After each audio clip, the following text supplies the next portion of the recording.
Welkom bij deze nieuwe video. Vandaag gaan we het hebben over de meest verontstellende momenten in de geschiedenis van live tv. Laten we beginnen. Era 1992 en Manchester, Inglaterra, cuando Bobby Dabro, un comediante y personalidad de televisión muy conocido, estaba filmando la escena final de su programa, Enemigo Público número 1. Bobby era popular por sus actuaciones llenas de energía y la condición física era una gran parte de su vida. Su padre, Bill Nanky Bell, fue una vez un corredor olímpico y Bobby se mantenía activo a través de su trabajo. A los 34 años, Bobby había construido su carrera en la comedia física intrépida que a menudo empujaba los límites de la seguridad. Su disposición a soportar el dolor por risas lo había convertido en un nombre familiar en toda Gran Bretaña, con audiencias sintonizando específicamente para verlo lanzarse a acrobacias cada vez más elaboradas. El estudio de Manchester se había convertido en su segundo hogar durante los últimos 3 años y el equipo se había acostumbrado al perfeccionismo implacable de Bobby y a su insistencia en realizar cada acrobacia él mismo, en lugar de usar dobles de cuerpo.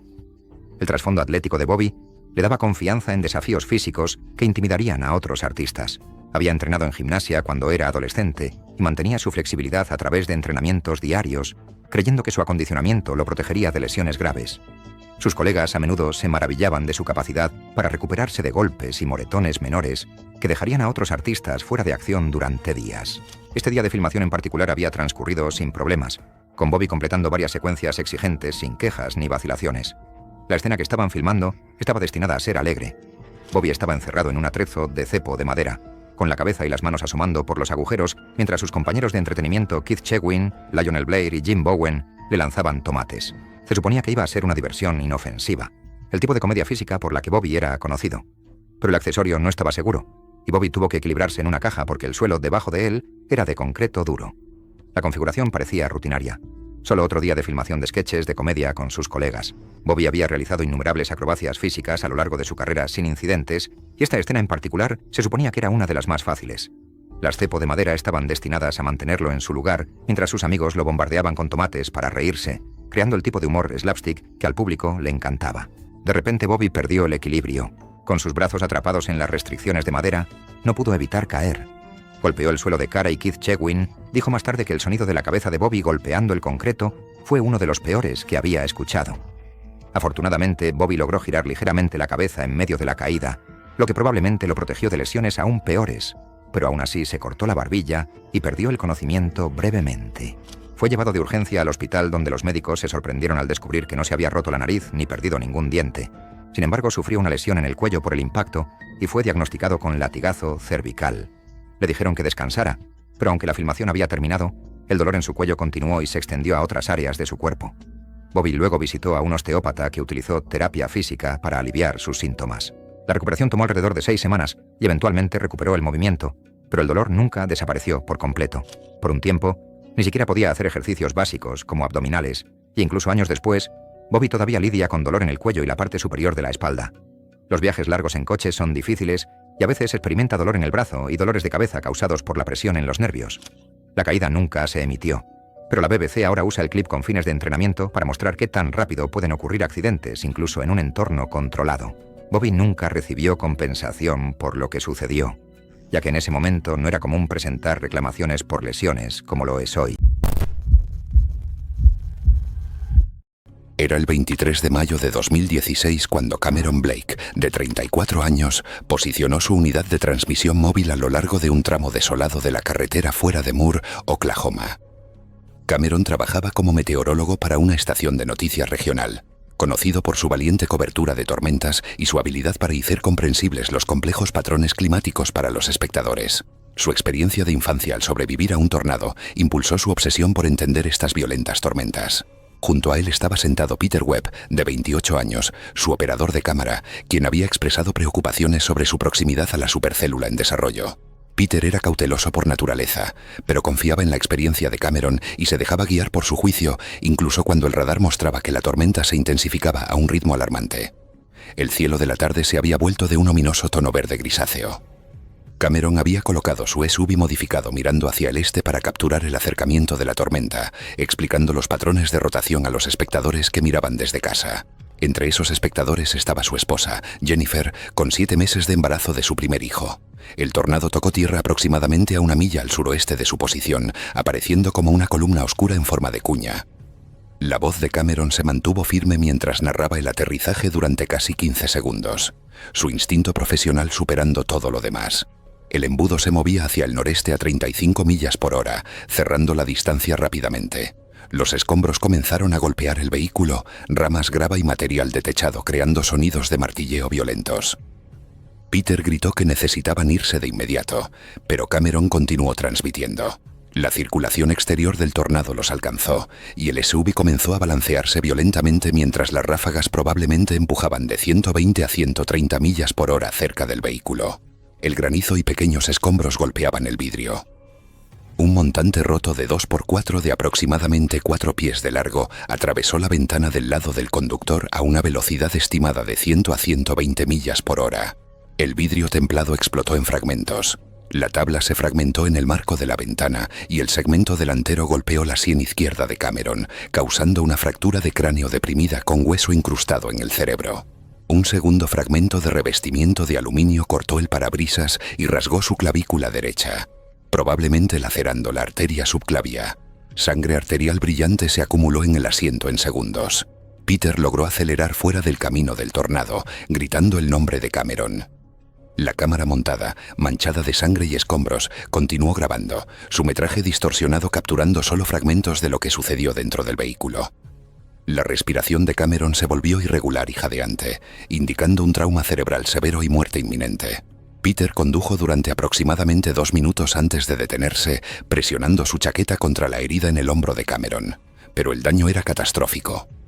La sangre había empapado la ropa de Cameron y se había acumulado en el suelo. Su rostro se había vuelto gris pálido, sus labios azules. Las respiraciones irregulares y jadeantes se hicieron más espaciadas, luego se detuvieron por completo. Peter buscó un pulso pero no encontró nada. La transmisión en vivo continuó hasta que la estación finalmente cortó al estudio. El tornado había depositado escombros a lo largo de la carretera principal, bloqueando las rutas de emergencia. Los socorristas llegaron al lugar casi 20 minutos después y declararon a Cameron muerto en el lugar por un trauma masivo en la cabeza y pérdida de sangre. La estación enfrentó una reacción inmediata por no cortar la transmisión antes. Peter renunció 3 semanas después. Una semana después de su muerte, Jennifer dio a luz a su hija, Sofía, a término completo, y presentó una demanda por muerte injusta contra la estación. Era el 9 de noviembre de 2015, en Lyon, Francia. Un salón cívico regional fue convertido en un pequeño lugar de debate para un segmento de televisión comunitaria que sería grabado y emitido más tarde en la semana. Aproximadamente 50 residentes se sentaron en sillas plegables frente a una plataforma baja donde 5 oradores discutieron sobre la política local de vivienda. Cámaras estaban montadas en trípodes cerca de la parte trasera, su luz roja fija mientras comenzaba la discusión. El evento era rutinario, parte de una serie de discusiones grabadas en el ayuntamiento que la ciudad utilizaba para la divulgación pública. Uno de los panelistas era Jean-Marc Delcourt, de 61 años, un miembro del Consejo Municipal con mucha experiencia, conocido por su atención cuidadosa a los presupuestos. La grabación había comenzado justo después del almuerzo, y el panel ya había discutido varios temas. La sala estaba cálida por las luces y varios oradores se secaban el rostro con pañuelos entre las preguntas. Jean-Marc habló claramente, gesticulando a menudo, haciendo pausas ocasionalmente para revisar sus notas. Los técnicos en la parte trasera monitoreaban los niveles de sonido mientras el anfitrión intentaba mantener la discusión dentro de sus límites de tiempo. A los 20 minutos de la grabación, la tensión aumentó cuando los interlocutores empezaron a discutir sobre las medidas de control de alquileres. Jean-Marc se inclinó hacia adelante para responder a una pregunta directa de otro invitado. En medio de la frase, se le quebró la voz. Se enderezó un poco, con una mano apoyada en la mesa. Por unos segundos, nadie reaccionó. Los otros invitados siguieron hablando sobre él. Luego su bolígrafo cayó al suelo. Empujó su silla hacia atrás e intentó levantarse, pero su movimiento flaqueó. El moderador dejó de hablar y se volvió hacia él, preguntando si estaba bien. El brazo derecho de Jean-Marc cayó y se desplomó hacia un lado. Las sillas rasparon contra el suelo cuando el panelista más cercano se acercó para sostenerlo. Un murmullo pasó por el público. Uno de los operadores de cámara pidió que se apagaran las luces mientras los miembros del equipo avanzaban. Un médico del personal y un voluntario del equipo municipal se apresuraron al escenario y lo bajaron suavemente al suelo. Comenzaron con compresiones torácicas mientras otra persona utilizaba una radio portátil para llamar a los servicios de emergencia. Las cámaras siguieron grabando durante varios segundos antes de que alguien gritara que cortaran la energía de los grabadores. El presentador se quedó a un lado sosteniendo un portapapeles mientras los técnicos guiaban al público a través de una salida lateral. Los paramédicos llegaron en cuestión de minutos y se hicieron cargo del equipo. El resto del panel esperó afuera del salón, sin saber si la grabación continuaría. Las imágenes del debate nunca se utilizaron. Los editores reemplazaron el segmento planeado con una breve actualización cívica y retiraron el listado del evento del horario del canal local. Un aviso breve publicado más tarde esa semana mencionó que la filmación se había detenido debido a una emergencia médica. El programa comunitario se reanudó el mes siguiente con un panel diferente y sin referencia al incidente. Era el 12 de diciembre de 2017 cuando la reportera de campo de 26 años, Caroline Mercer, tomó la decisión que definiría su última transmisión. Con 4 años de experiencia cubriendo desastres naturales en el sur de California, Caroline se había ganado una reputación como una periodista dedicada que nunca se echaba atrás ante asignaciones peligrosas. Sus colegas admiraban su compromiso inquebrantable de contar historias importantes. Pero en esta ventosa tarde de diciembre en las estribaciones del sur de California, esa dedicación intrépida resultaría fatal. La tarea era cubrir las evacuaciones obligatorias en una comunidad de montaña amenazada por un incendio forestal que se propagaba rápidamente y que ya había consumido 12.000 acres de terreno afectado por la sequía. El incendio estaba siendo impulsado por los poderosos vientos de Santa Ana que empujaban las llamas hacia las áreas residenciales con una velocidad e intensidad sin precedentes. Se había ubicado en un punto de control de evacuación residencial para entrevistar a los residentes que huían y documentar los esfuerzos de respuesta a la emergencia. El puesto de control estaba estratégicamente ubicado en una carretera de montaña que servía como la principal ruta de escape para cientos de familias cuyas casas estaban directamente en la trayectoria proyectada del incendio. Su furgoneta de noticias estaba equipada con equipo de comunicación de emergencia, pero el terreno montañoso había estado causando contacto por radio intermitente. Los funcionarios de bomberos habían estado advirtiendo a todo el personal de los medios de comunicación que los patrones cambiantes del viento podrían cambiar la dirección del fuego rápidamente y sin previo aviso. Los vientos de Santa Ana eran famosos por su imprevisibilidad, capaces de convertir una situación controlada en una emergencia que pone en peligro la vida en cuestión de minutos. A pesar de estas advertencias, Caroline insistió en permanecer en el área para proporcionar una cobertura completa a medida que avanzaba la tarde. Caroline realizó entrevistas con familias evacuadas, capturando su miedo y determinación al huir de sus hogares. Su reportaje fue cautivador y humano, mostrando a los espectadores el verdadero impacto de los desastres naturales. El punto de control de evacuación estaba lleno de actividad mientras los vehículos de emergencia guiaban a los residentes a un lugar seguro. Los patrones de viento que habían sido estables durante la mañana comenzaron a cambiar dramáticamente. Lo que había sido un incendio predecible de repente se convirtió en un monstruoso impredecible, impulsado por vientos de Santa Ana de 72 km por hora. La velocidad de avance del fuego aumentó de 1,5 km por hora a un aterrador 5 km por hora, con llamas alcanzando alturas de 12 metros y temperaturas que superan los 982 grados Celsius. Los oficiales de bomberos anunciaron inmediatamente que todo el personal debía evacuar el área de control, ya que el cambio de viento había puesto la ubicación directamente en el nuevo camino del fuego. Caroline recibió la orden de evacuación, pero decidió continuar transmitiendo mientras se dirigía hacia su camioneta de noticias, con la esperanza de capturar imágenes del frente del fuego que se acercaba. El aire sobrecalentado delante de las llamas creó un entorno que era letal incluso antes de que el fuego mismo llegara. Las temperaturas se dispararon por encima de los niveles soportables mientras el humo tóxico llenaba el aire, haciendo imposible respirar. Caroline sufrió una grave inhalación de humo cuando el oxígeno fue consumido por el infierno que se acercaba, seguido de quemaduras de tercer grado en el 85% de su cuerpo cuando el fuego envolvió su posición. Las intensas condiciones del incendio impidieron que los equipos de emergencia llegaran a su ubicación durante 47 minutos. Cuando los bomberos finalmente la encontraron, Caroline había sucumbido a la inhalación de humo y a las lesiones térmicas. Era el 13 de octubre de 2008 en Santo André, São Paulo, Brasil, y Eloá Cristina Pimentel, de 15 años, estaba en casa trabajando en un proyecto escolar con su amiga, Nayara Rodríguez da Silva, y 2 compañeros de clase. La sesión de estudio de la tarde estaba destinada a ser una preparación rutinaria para los próximos exámenes, con libros de texto y cuadernos esparcidos por la mesa del comedor del pequeño apartamento. Eloá era una estudiante brillante, con sueños de convertirse en maestra. Su cálida sonrisa y risa contagiosa la hacían popular entre sus compañeros en la escuela secundaria local. El estrecho apartamento en la rúa Antonio Cardoso se había convertido en el santuario de Eloá después de que su familia se mudara allí hace 3 años. Su madre trabajaba turnos dobles en una fábrica textil local para mantenerlos, dejando a menudo a Eloá a cargo de sus hermanos menores mientras mantenía excelentes calificaciones. A pesar de las dificultades económicas, Eloá se mantenía optimista sobre su futuro, pasando horas dando clases particulares a estudiantes más jóvenes y ofreciendo su tiempo como voluntaria en el centro comunitario del vecindario. Sus maestros elogiaban constantemente su madurez y dedicación, viendo en ella el potencial para romper el ciclo de pobreza que atrapaba a tantos en su barrio de clase trabajadora. La relación con Lindenberg había comenzado cuando Eloá tenía solo 11 años, una diferencia de edad que debería haber suscitado preocupaciones inmediatas entre los adultos de su comunidad. Lo que comenzó como un afecto infantil inocente se había transformado gradualmente en algo más oscuro, a medida que surgían las tendencias posesivas de Lindenberg. Amigos y familiares recordaron más tarde cómo él se ponía celoso cuando Eloá hablaba con otros chicos, monitoreando sus actividades y exigiendo saber su paradero en todo momento. Cuando Eloá finalmente encontró el valor para terminar la relación a los 13 años, el comportamiento de Lindenberg se volvió cada vez más errático y amenazante. Pero esa tarde, su tranquila sesión de estudio dio un giro oscuro cuando el exnovio de 22 años de Eloá, Lindenberg Fernández Alves, entró de repente en el apartamento con un arma de fuego. La relación había terminado 2 años antes, cuando Eloá tenía solo 13, pero Lindenberg nunca había aceptado la ruptura. Informes posteriores revelaron que se había obsesionado con ella, incapaz de superar su romance adolescente que se había vuelto cada vez más posesivo e insano. Lindenberg dejó que los 2 chicos se fueran, pero mantuvo a Eloá y Nayara adentro, comenzando una situación de rehenes que duraría 5 días y sería transmitida por todo Brasil.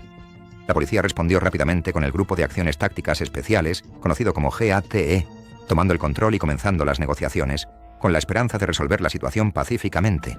La noche siguiente, Nayara fue liberada ilesa, pero 2 días después, la policía hizo un movimiento sorprendente y peligroso.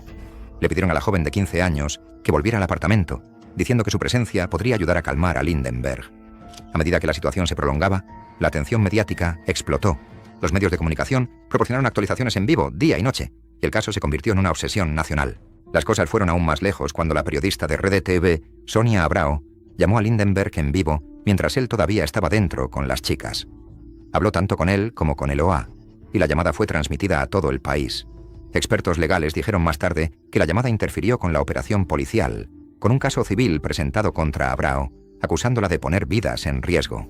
Para el 17 de octubre, el enfrentamiento había durado más de 100 horas. La policía dijo que escucharon disparos y decidieron entrar. Gate, junto con tropas de choque de la policía militar, forzaron su entrada. Lindenberg resistió y durante la lucha usó el arma de fuego. Nayara resultó herida en la cara, pero logró salir del apartamento con vida. Eloá fue impactada 2 veces, una en la cabeza y otra en la parte inferior del cuerpo. Las cámaras estaban grabando mientras la sacaban inconsciente y la llevaban a un hospital, pero no sobrevivió. El 18 de octubre, los médicos declararon muerte cerebral a las 11:30 de la noche y fue desconectada del soporte vital. Sus órganos fueron donados posteriormente y salvaron 7 vidas. Alrededor de 10.000 personas asistieron al funeral de Eloá. Nayara sobrevivió y pasó por una larga recuperación. Y en 2018 se le otorgaron 150.000 reales brasileños en daños después de que el tribunal encontrara al Estado responsable de lo que había pasado. Lindenberg fue sentenciado a 39 años y 3 meses de prisión. Y hasta el día de hoy, la historia de Eloá sigue siendo uno de los casos más perturbadores y trágicos de Brasil. Era el 22 de septiembre de 2019 cuando Dominic Hayes, de 47 años, llegó al sitio de construcción de Riverside Tower en Portland, Oregón, para realizar una inspección de seguridad para el Departamento de Construcción de la ciudad.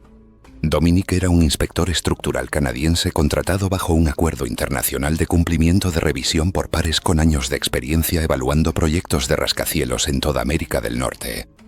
Conocido por su meticulosa atención al detalle, fue específicamente solicitado para evaluar la estructura de acero de la torre antes de que pudiera proceder la siguiente fase de construcción. La Riverside Tower era un edificio de uso mixto de 40 pisos que había alcanzado el piso 28 cuando surgieron preocupaciones sobre la calidad de la soldadura en las conexiones de las vigas de acero. Dominic había revisado los informes del contratista que mostraban algunas irregularidades, pero el capataz de la construcción le había dicho que todas las uniones críticas habían sido reinspeccionadas y certificadas como seguras para su recorrido. Su colega Sara había cuestionado el momento de la inspección, pero Dominic confiaba en las garantías del contratista. El equipo de inspección incluía a la gerente de proyecto Lisa Rodríguez, al coordinador de seguridad Jake Morrison y a un fotógrafo del departamento de construcción. La evaluación requería que Dominic examinara las conexiones de las vigas en el piso 28 mientras documentaba cualquier defecto visible en la estructura de acero. La inspección comenzó con Dominic ubicado cerca de la esquina noreste del edificio, explicando las técnicas adecuadas de soldadura mientras se movía sistemáticamente a lo largo de las vigas de acero expuestas. Un repentino cambio metálico resonó a través del marco de acero. No un sonido limpio, sino el profundo raspado de una conexión deslizándose bajo carga. En ese momento, el equipo de inspección asumió que era solo un movimiento térmico en las vigas, un sonido común en los pisos sin terminar, y nadie lo reconoció como el inicio de una falla estructural. Los investigadores determinaron más tarde que el ruido provenía de una junta crítica de carga donde una soldadura de baja calidad había dejado un defecto oculto. Una vez que la conexión se deslizó, la soldadura comprometida se fracturó instantáneamente bajo estrés. En cuestión de momentos, la falla se extendió a conexiones adyacentes, causando un colapso localizado limitado a la esquina noreste entre los pisos 28º y 26º. La caída se detuvo cuando la carga se redistribuyó a través de los refuerzos laterales y las vigas transversales intactas, evitando el colapso progresivo total de la torre. El piso comenzó a hundirse hacia el centro. Dominic perdió el equilibrio cuando la plataforma de acero se dobló bajo sus pies. Una viga de soporte principal se torció y se separó de su conexión, y toda la sección noreste del piso 28 cedió. La sección del piso cayó en un movimiento de aplastamiento con Dominic cayendo a través de la estructura fallida. Cayó aproximadamente 15 pies a través de acero retorcido y escombros antes de que su cuerpo golpeara una viga en vuelo horizontal, aproximadamente 20 millas por hora. El impacto le rompió el brazo derecho, varias costillas y causó hemorragia interna, pero permaneció alerta e intentó agarrarse a la viga mientras el colapso continuaba. La falla parcial del piso se extendió hacia abajo a través de 2 niveles adicionales antes de estabilizarse, enviando escombros y elementos estructurales en cascada a través del marco abierto. Mientras su cuerpo caía a través del polvo y el acero retorcido, el dron de documentación del sitio que flotaba en una posición fija de inspección solo captó un breve y oscurecido destello de movimiento antes de perder la visual en la nube de escombros. El cuerpo de Dominic golpeó una pared de cimentación de concreto a nivel del suelo a una velocidad estimada de 45 millas por hora. Su descenso había sido parcialmente frenado por impactos secundarios e interferencias estructurales durante el colapso, evitando una aceleración de caída libre completa. El impacto dislocó su hombro y fracturó su clavícula mientras su torso se comprimía contra la pared, causando graves lesiones internas, incluyendo un pulmón perforado y un bazo dañado. Sufrió lesiones internas catastróficas y probablemente murió al impactar. La sección del piso colapsado se desplomó segundos después, sepultando gran parte del área en escombros de acero retorcido y concreto. El dron, aún flotando en su posición fija de vigilancia, grabó pasivamente las secuelas. En la transmisión de gran angular, el cuerpo de Dominic se podía ver parcialmente visible entre los escombros. Los equipos de emergencia necesitaron más de 1 hora para navegar con seguridad por el campo de escombros inestable. Dominic Hayes fue declarado muerto en el lugar, junto con 3 trabajadores de la construcción. Era 14 de diciembre de 2013 en Sao Paulo, Brasil. Un pequeño equipo de producción había sido contratado para grabar un segmento navideño para un programa infantil local dentro de un centro comercial. El objetivo era filmar cortos para la campaña navideña del centro. Niños conociendo a Papá Noel, nombrando los regalos que deseaban y terminando cada toma con una explosión de confeti. La instalación era simple: una silla roja en el centro, cajas envueltas en papel dorado a su alrededor y una plataforma baja de madera ocultando los pequeños dispositivos de confeti. João Ribeiro, de 27 años, trabajaba como asistente de escenario. Para este evento llevaba el disfraz de Santa Claus y manejaba los mecanismos de utilería debajo de la silla. El equipo de producción había construido la estructura esa misma mañana. Utilizó pequeños botes de aire a presión para lanzar confeti de papel hacia arriba en ráfagas cortas. Un técnico había ajustado un bote después de que la humedad causara una obstrucción menor, pero no repitió la prueba completa de presión porque el siguiente grupo de niños ya estaba esperando. A media tarde la filmación había avanzado sin problemas a través de varias rondas. Los padres estaban cerca de las cuerdas tomando fotos mientras el personal de producción guiaba a los niños uno por uno a la silla. Juan presionó el botón de liberación después de cada toma, dejando caer el confeti mientras los asistentes barrían entre los grupos. El segmento final del día estaba destinado a presentar una explosión más grande sincronizada con la música de un altavoz detrás del telón de fondo. Mientras se acercaba el siguiente grupo, Juan reinició el mecanismo y señaló que estaba listo. El director hizo la cuenta regresiva. Los niños comenzaron sus líneas leyendo de tarjetas de indicaciones mientras los compradores del centro comercial se detenían cerca para mirar. Cuando João presionó el control para el confeti, el sonido fue incorrecto, más como un estallido fuerte que el habitual sonido corto. Un momento después, la plataforma debajo de la silla se sacudió hacia arriba. El bote de presión se había roto en lugar de liberar aire a través de la válvula. La explosión empujó a João hacia atrás contra la pila de cajas de regalo. Las luces parpadearon mientras el humo y fragmentos de papel desgarrado llenaban el aire. Los niños más cercanos al set fueron apartados por los padres y el personal gritaba para que todos se alejaran. Un técnico accionó el interruptor de corriente para las luces del escenario mientras otro tomó un extintor, sin estar seguro de qué había fallado. El equipo de seguridad del centro comercial llegó en minutos y cerró el área con barreras temporales. La filmación se detuvo de inmediato. Los respondedores de emergencia confirmaron posteriormente que Joao sufrió heridas mortales por la explosión y fue declarado muerto en el lugar. El equipo restante fue desconectado y cubierto con lonas mientras las autoridades inspeccionaban la plataforma. No se hicieron más anuncios dentro del centro comercial. Los compradores solo vieron a los trabajadores removiendo partes del escenario. Esa noche, el decorado festivo fue reemplazado por un fondo sencillo y un cartel informando a los visitantes que se estaban realizando trabajos de mantenimiento en la instalación de temporada. La compañía de producción canceló silenciosamente el resto de las grabaciones programadas.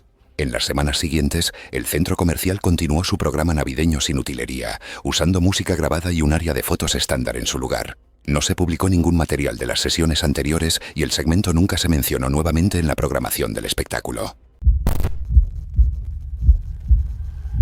Era el 14 de octubre del año 2017 cuando Damon Ellis, un reportero deportivo de 28 años, llegó a lo que se convertiría en su última asignación.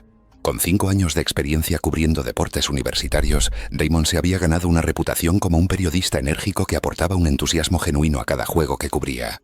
Sus colegas lo conocían como alguien que siempre daba lo mejor de sí para capturar la foto perfecta.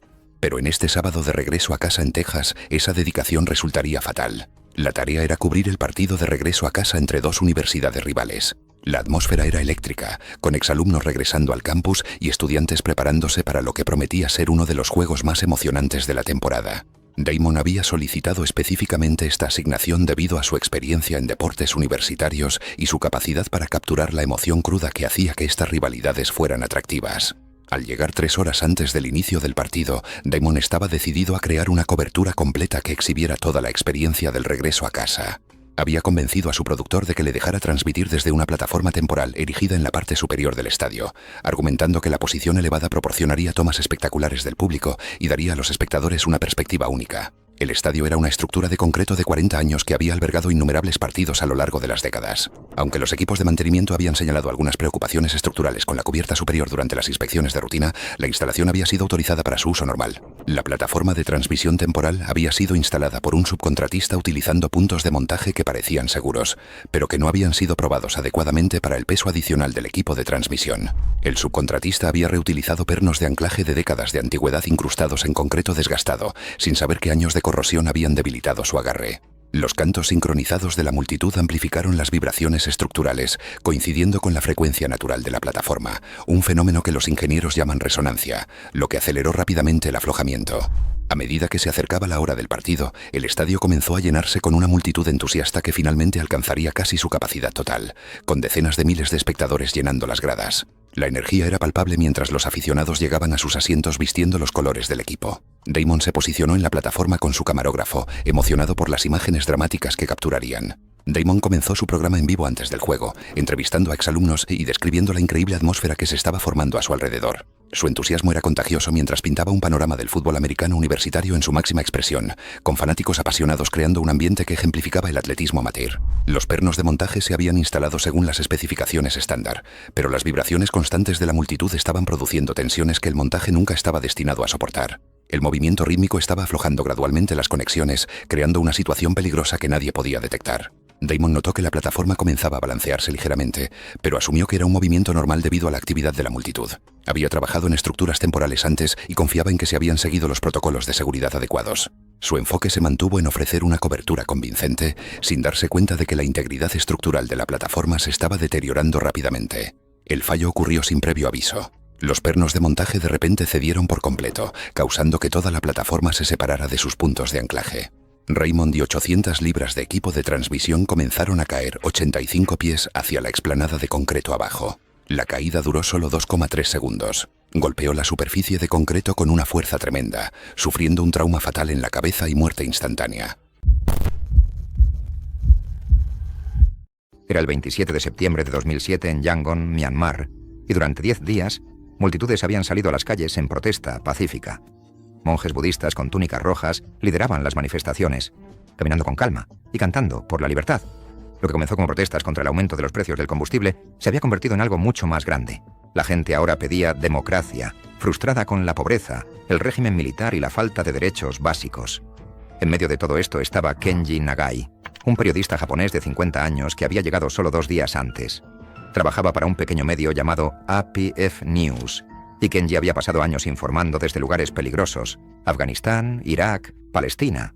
Su misión siempre fue la misma: ir donde otros no irían y mostrar lo que realmente estaba sucediendo. Era conocido por su dedicación a capturar la verdad, sin importar el riesgo personal involucrado. Los colegas de Kenji a menudo lo describían como valiente, pero nunca imprudente. Un hombre que entendía la importancia de documentar la historia mientras se desarrollaba. Su pequeño apartamento en Tokio estaba lleno de premios y fotografías de zonas de conflicto de todo el mundo. Cada imagen contando una historia de sufrimiento humano y resiliencia que los medios de comunicación convencionales a menudo pasaban por alto. A pesar de las ofertas de organizaciones de noticias más grandes, Kenji permaneció leal a APF News, creyendo que el periodismo independiente era crucial para exponer las injusticias que los gobiernos poderosos preferían mantener ocultas. El veterano corresponsal de guerra había desarrollado una habilidad casi sobrenatural para percibir cuándo las situaciones estaban a punto de volverse violentas, una destreza que lo había mantenido con vida en innumerables misiones peligrosas. Su equipo de cámara siempre estaba al alcance de la mano, y se había entrenado para seguir filmando, incluso en las circunstancias más extremas. Amigos en Japón estaban preocupados por sus asignaciones cada vez más peligrosas, pero Kenji se sentía obligado a ser testigo de las luchas de las personas oprimidas en todo el mundo, viendo su trabajo como un deber sagrado, en lugar de solo una profesión. Esa mañana, Kenji se encontraba cerca de la pagoda Sule, en el centro de Yangon, el área llena de manifestantes ondeando banderas con el símbolo del pavo real vinculado al partido político de Aung San Suu Kyi. A pesar del ambiente tenso, la multitud permaneció pacífica hasta que aparecieron camiones militares. Los soldados salieron sosteniendo rifles y escudos, y los manifestantes se quedaron, algunos gritando a las tropas. El gobierno militar no veía estas reuniones como pacíficas, sino como una amenaza directa, emitiendo una advertencia clara: salgan en 10 minutos o enfrenten las consecuencias. Luego vino la respuesta militar. Primero gas lacrimógeno, luego disparos, primero al aire, luego directamente a la multitud. Kenji siguió filmando. Sus últimas palabras grabadas en cámara fueron: «El ejército acaba de llegar. El ejército está allí. Están fuertemente armados». Luego comenzó el tiroteo y Kenji fue alcanzado y cayó al suelo. Aún así, los testigos dicen que continuó sosteniendo su cámara, tratando de documentar lo que sucedía a su alrededor. Una foto del fotógrafo de Reuters, Adrais Latif, capturó una escena inquietante. Kenji yacía en el suelo, un soldado de pie sobre él con un rifle en la mano, su cámara aún en su agarre. En el siguiente cuadro, el soldado se alejó y Kenji no se movió de nuevo. Al principio, el gobierno de Myanmar afirmó que había quedado atrapado en el fuego cruzado, pero la evidencia en video mostró la verdad. Un soldado había empujado a Kenji al suelo y le disparó a quemarropa. Una autopsia en Japón lo confirmó. La bala había atravesado su pecho, alcanzado su corazón y salido por su espalda. Kenji fue el único extranjero que perdió la vida durante las protestas, con al menos otros 9 también fallecidos. La noticia de la muerte de Kenji conmocionó a la gente en Japón, con el gobierno exigiendo respuestas que nunca llegaron. Myanmar se disculpó más tarde, pero no se tomó ninguna medida. En 2023, 16 años después, periodistas dijeron que habían recibido la cámara desaparecida de Kenji de alguien que quería corregir las cosas. La cámara fue devuelta a su hermana, y esas imágenes finales mostraron las protestas, los cánticos, el caos y los últimos momentos de Kenji. Nadie ha sido responsabilizado, pero el trabajo de Kenji no ha sido olvidado. La Asociación de Medios de Birmania creó el premio Kenji Nagai para honrar a los periodistas en Myanmar. Era el 16 de febrero de 2015 cuando Grant Nichols, de 38 años, llegó al sitio de demolición en Dallas, Texas, para lo que debería haber sido la culminación de 6 semanas de planificación meticulosa. Grant era un ingeniero de demolición y experto en explosivos que había supervisado 67 demoliciones exitosas de edificios durante su carrera de 14 años. Se especializaba en demoliciones urbanas que requerían una colocación precisa de explosivos para asegurar que las estructuras colapsaran hacia adentro sin dañar los edificios circundantes. Conocido por su enfoque metódico, Grant se había ganado la reputación de ser uno de los especialistas en demolición más confiables del suroeste. El proyecto involucraba la demolición de un edificio de oficinas de 11 pisos que había estado vacío durante 3 años. Grant había pasado 6 semanas planificando la demolición, colocando 847 cargas explosivas individuales en puntos estratégicos a lo largo de la estructura de soporte del edificio. La demolición estaba programada para la mañana del domingo para minimizar el tráfico y garantizar la máxima seguridad. Se había establecido un perímetro de seguridad de 500 metros, con la policía bloqueando carreteras y evacuando edificios cercanos. Se había invitado a estaciones de noticias locales a transmitir la demolición en vivo. La posición de observación de Grant estaba en un remolque de mando reforzado ubicado a 550 metros al sur del edificio. Su esposa, Rebecca, y su hijo de 8 años, Tyle, estaban viendo la transmisión desde casa. Grant realizó su última revisión de seguridad e inició la secuencia de detonación. La primera serie de explosiones detonó en la planta baja del edificio según lo planeado. El lado sur del edificio comenzó a colapsar hacia adentro mientras nubes de polvo se expandían hacia afuera. Ocurrió una anomalía. El lado norte del edificio no colapsó como estaba programado, permaneciendo parcialmente en pie mientras el lado sur caía. Esto creó una carga desequilibrada que hizo que la estructura norte restante se inclinara hacia el sur en lugar de colapsar directamente hacia abajo. Grant reconoció inmediatamente el fallo y gritó para que todos se alejaran. La sección norte inclinada, aproximadamente 6 pisos de concreto y acero que pesaban un estimado de 2.400 toneladas, comenzó a caer hacia el sur como un árbol que se desploma. La estructura cayó fuera de la zona de colapso planificada, apuntando directamente hacia el perímetro de seguridad donde estaban posicionados los vehículos de emergencia. Grant, al darse cuenta del peligro para el personal, tomó la decisión de salir del remolque de mando y correr hacia el perímetro para advertir a la gente. Salió del remolque y comenzó a correr hacia el norte, agitando los brazos. La sección norte que colapsaba golpeó el suelo aproximadamente a 480 metros de la huella original del edificio. El impacto envió una onda de presión a través del campo de escombros, lanzando fragmentos de concreto y secciones de acero hacia afuera. Una barra de refuerzo número 11 de 12 pies de largo, que pesaba aproximadamente 60 libras, fue lanzada por la fuerza y golpeó a Grant por detrás mientras aún corría hacia el perímetro. La barra golpeó su parte superior de la espalda y el cuello a una velocidad estimada de 30 millas por hora, seccionando su médula espinal en la vértebra C3 y fracturando su cráneo. Aunque la lesión causó una pérdida instantánea del control motor, el impulso restante llevó su cuerpo varios pies hacia adelante. Grant fue lanzado hacia adelante aproximadamente 3 metros, su cuerpo rodando por el suelo antes de quedar boca abajo. Las cámaras de televisión habían capturado inadvertidamente los últimos momentos de Grant. El personal de emergencia llegó a Grant, encontrándolo sin respuesta y sin pulso. Su cuello estaba visiblemente deformado y la sangre fluía de su nariz y oídos. Los paramédicos comenzaron la reanimación cardiopulmonar a pesar de la evidente gravedad de sus heridas. Grant Nichols fue declarado muerto en el lugar debido a una transección traumática de la médula espinal y un trauma severo en la cabeza. La investigación descubrió que un trío de cargas de demolición falló debido a conexiones eléctricas defectuosas, resultando en un fallo estructural desigual. La empresa contratista enfrentó procedimientos de responsabilidad legal y la terminación del contrato, lo que finalmente llevó a su insolvencia. El incidente llevó a la actualización de los protocolos de demolición, incluyendo verificaciones obligatorias de detonación secundaria antes de las secuencias finales de disparo. Era el 22 de diciembre de 2013 en Yokohama, Japón. La plaza frente a un gran centro comercial se había convertido en una ruta de desfile para la celebración anual de invierno. Cada diciembre los negocios locales patrocinaban un corto desfile con música navideña, bailarines y carrozas temáticas diseñadas para atraer multitudes durante el fin de semana. El ambiente era ligero, con los padres sosteniendo teléfonos por encima de sus cabezas y los niños sujetando banderas de papel. Un pequeño equipo de televisión comunitaria había sido invitado a filmar el evento para un programa de fin de semana sobre actividades festivas locales. Su equipo incluía 2 cámaras en trípodes y una videocámara de mano para tomas de primer plano a lo largo de la ruta. Uno de los artistas esa tarde fue Kenji Morita, de 26 años, un animador a tiempo parcial contratado a través de una agencia de personal para eventos. A él le habían asignado ponerse un traje de mascota de reno y montar en la carroza principal, una pequeña plataforma de camión decorada con nieve falsa y cintas metálicas.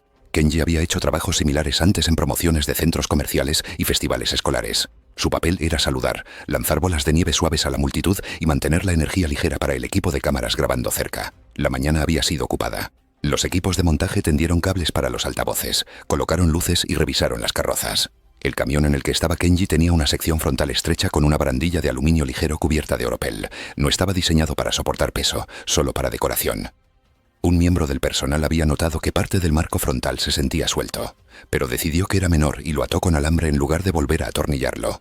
El desfile comenzó con un ligero retraso después de que una prueba de sonido retrasó la primera alineación. A primeras horas de la tarde, la plaza estaba llena. Los voluntarios de seguridad guiaron a la multitud para mantenerse detrás de las barreras de cuerda mientras los niños saludaban a los artistas que pasaban.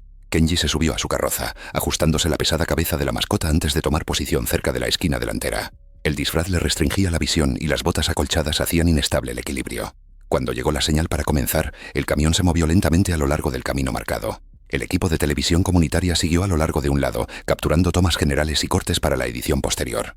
Cuando la carroza giró cerca de la fuente central, el conductor maniobró con suavidad, pero golpeó una ligera pendiente que hizo que la plataforma se sacudiera ligeramente. Kenji, intentando mantenerse en pie, se agarró a la barandilla. La brida de alambre se rompió por la tensión y el panel se desplazó hacia adelante.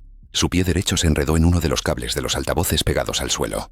Tropezó, incapaz de recuperar el equilibrio, y cayó hacia atrás desde la carroza al pavimento detrás del camión en movimiento. El camarógrafo más cercano captó el momento. La imagen tambaleó cuando el objetivo siguió la carroza, capturando la caída de Kenji por menos de un segundo antes de que el operador se diera cuenta de que algo estaba mal y se apartara. Por unos momentos, el desfile continuó. Algunos espectadores aplaudieron, pensando que el tropiezo era parte del espectáculo, hasta que uno de los otros mascotas gritó hacia el conductor. El camión se detuvo y los altavoces siguieron tocando la música festiva hasta que un técnico cortó el sonido. El personal de seguridad y los voluntarios del desfile se movieron rápidamente, formando una línea para bloquear la vista mientras los espectadores retrocedían. Algunas personas continuaron filmando, sin saber la gravedad de la situación. Los equipos de emergencia llegaron de una estación de bomberos cercana en pocos minutos. Los paramédicos comenzaron con los primeros auxilios mientras la multitud era guiada hacia salidas alternativas. Las carrozas restantes fueron dirigidas a un área de espera detrás del centro comercial y el evento fue suspendido discretamente por el día. A pesar del tratamiento inmediato, fue declarado muerto poco después de llegar a un hospital cercano. Luego el equipo de televisión comunitaria entregó sus grabaciones a la administración del centro comercial y eliminó el segmento de su programación. Más tarde los editores revisaron el material y confirmaron que solo se mostraron unos segundos del incidente antes de que la cámara se moviera. El clip se almacenó en el archivo, pero nunca se emitió. La semana siguiente, el centro comercial reabrió la plaza con las decoraciones reducidas. La ruta del desfile se acortó y los futuros desfiles se limitaron a ir a artistas que caminan. Un breve aviso local mencionó que las festividades del fin de semana anterior fueron pausadas debido a un accidente relacionado con el equipo. No se dieron más detalles. El programa comunitario transmitió un breve especial de vacaciones como estaba planeado, omitiendo cualquier mención del desfile. Se convirtió en un evento recordado en silencio, uno que antes había sido alegre pero del que no se habló más. Fue el 19 de enero de 2018 cuando el reportero de 33 años Jared Fulton llegó a lo que sería su última asignación. Con 9 años de experiencia cubriendo eventos climáticos severos en todo el Medio Oeste, Jared se había ganado una reputación como uno de los reporteros más minuciosos y conscientes de la seguridad en la región. Sus colegas respetaban su meticulosa preparación y su enfoque profesional para cubrir el clima peligroso. Pero en esta fría noche de Oklahoma, incluso su naturaleza cuidadosa no pudo protegerlo de una trágica falta de comunicación. La asignación era cubrir una tormenta de hielo histórica que había dejado cortes de energía generalizados y creado condiciones peligrosas en toda el área metropolitana de Oklahoma City. La acumulación de hielo había alcanzado niveles sin precedentes, con algunas áreas reportando más de 3 pulgadas de hielo cubriendo árboles, líneas eléctricas y carreteras. La lluvia helada también había inutilizado varias torres de telefonía celular, obligando a los equipos de emergencia a depender de la comunicación por radio irregular y de informes escritos a mano. La tormenta Mia había azotado la región durante 2 días, convirtiéndola en un paisaje tan hermoso como mortal. Jared se había colocado en un barrio residencial para documentar la acumulación de hielo y entrevistar a los residentes que estaban lidiando con cortes de energía prolongados en temperaturas bajo cero.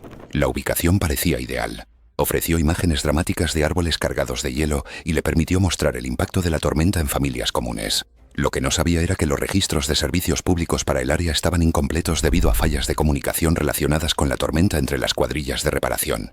Las cuadrillas de servicios públicos habían estado trabajando día y noche para restablecer la electricidad, enfrentándose a la acumulación de hielo y la amenaza continua de ramas de árboles que caían cargadas de hielo. Las líneas eléctricas que las cuadrillas creían que habían sido desenergizadas a veces seguían llevando corriente eléctrica peligrosa debido a la documentación incompleta durante los caóticos esfuerzos de restauración. Al acercarse la noche, Jared comenzó a prepararse para su transmisión en vivo cerca de lo que parecía ser un lugar seguro, lejos de las principales líneas eléctricas. El escenario a su alrededor era a la vez hermoso y ominoso. Los árboles se doblaban bajo el peso del hielo, creando un paisaje cristalino que brillaba bajo las luces de la calle.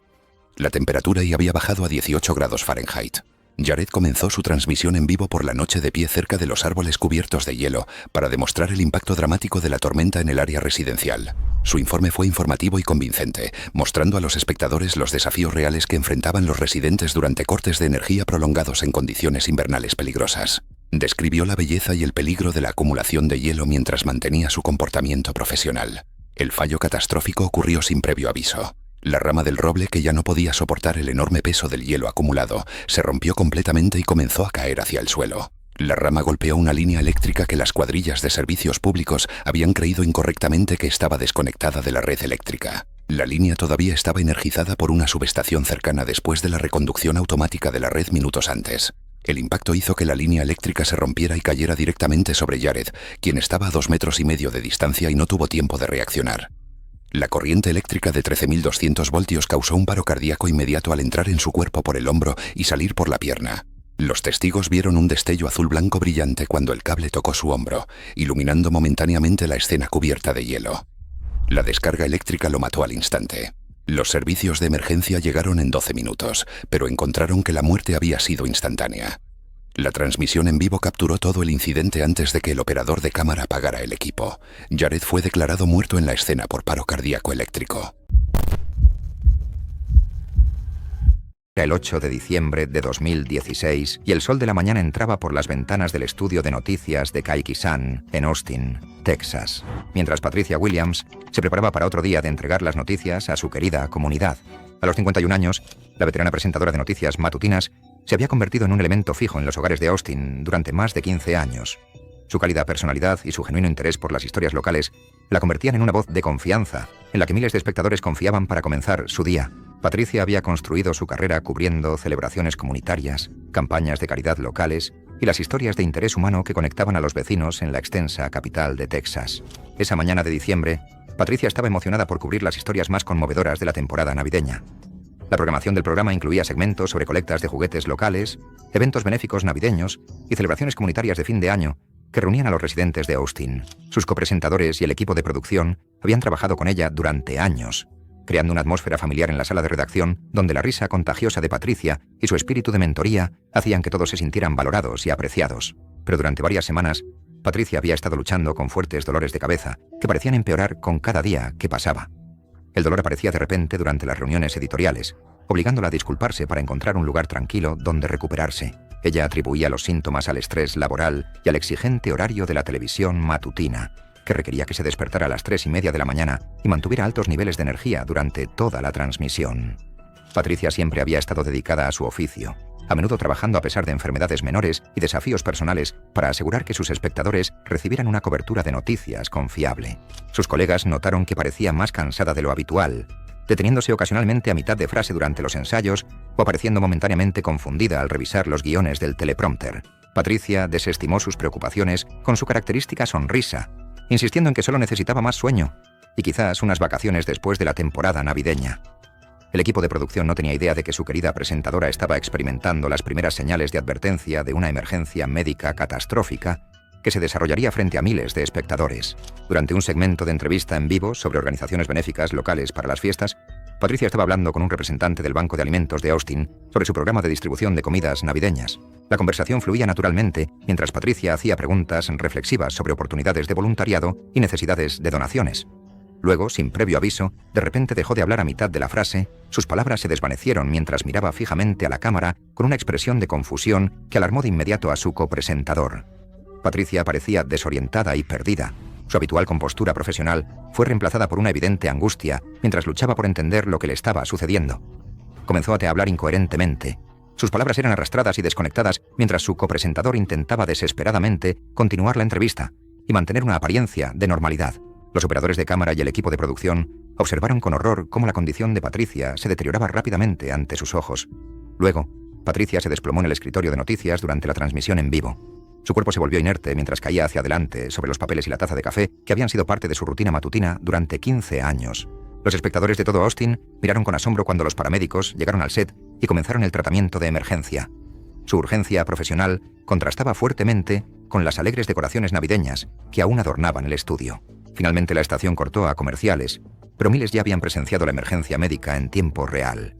Patricia fue llevada de urgencia al hospital, donde le diagnosticaron un derrame cerebral masivo que había causado daño cerebral irreversible.